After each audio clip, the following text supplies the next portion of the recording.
ఈరోజు నవంబర్ 21 ప్రపంచ తత్వశాస్త్ర దినోత్సవం. తత్వశాస్త్ర దినోత్సవం అంటే ఫిలాసఫీ డే. ప్రతి మనిషికి ఒక ఫిలాసఫీ ఉంటుంది. ఏంటంటే వాళ్ళ అలవాట్లను బట్టి, వాళ్ళ వైఖరులను బట్టి, ఇలా రకరకాలైనటువంటి మానసిక స్థితిని బట్టి ఉంటుంది ఫ్రెండ్స్. ఇది మాత్రం డిఫరెంట్గా ఉంటుందని మనకి ఎన్నో ఎక్స్పెరిమెంట్ల ద్వారా కూడా చాలామంది ఫిలాసఫర్స్ కూడా దీన్ని మనకు ప్రూవ్ చేయడం జరిగింది. ఏంటిదంటే మానవ ఆలోచన అసలు ప్రపంచ తత్వశాస్త్ర దినోత్సవం అంటే ఫిలాసఫీ డే.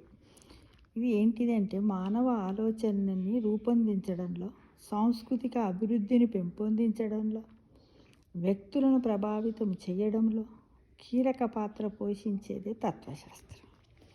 ఈ విషయం అందరికీ కూడా తెలుసు ఫ్రెండ్స్.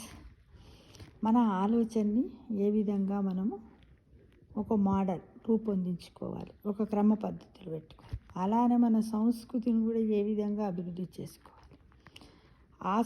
ఈ ఆలోచనలు, ఈ సంస్కృతికి అభివృద్ధి నియమాలు ఇవన్నీ కూడా వ్యక్తులను ఎంతవరకు ప్రభావితం చేస్తున్నాయి, ఆ ప్రభావితం చేయడం వల్ల ఎక్కడెక్కడ అవి కీలకమైనటువంటి పాత్రను పోషిస్తున్నాయి, దానివల్ల ఏమి మనం మెరిట్స్ ఉన్నాయి, డిమెరిట్స్ ఉన్నాయి, ఏంటిది అనేది మన గురించి మనం తెలుసుకోవాలి, ఇతరుల గురించి తెలుసుకోవాలి, సొసైటీ గురించి తెలుసుకోవాలి, సొసైటీలో ఉన్నటువంటి వ్యక్తులు ఎలా ఉన్నారు అనేది కూడా మనం అనలైజ్ చేయడం నేర్చుకున్నట్టయితే చాలా హ్యాపీగా ఉండగలుగుతాం.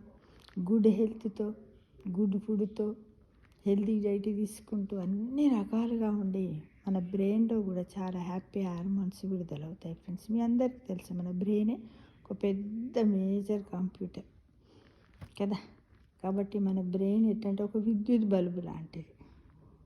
ఆ విద్యుత్ బల్బులో మనం ఎన్నో రంగులను చూడవచ్చు. అది ఎటు పోయి వెలుతురు కాబట్టి ఆ వెలుతురులో మనం ఎటు పోదాము ఏంటిది అనేది మార్గాలను కూడా చేసుకోవచ్చు, ఆలోచనలు కూడా చేసుకోవచ్చు. ఆలోచన చేసినటువంటి విషయాలన్నింటిని కూడా ఒక పుస్తకం పైన పెట్టి కూడా మనం రాయొచ్చు.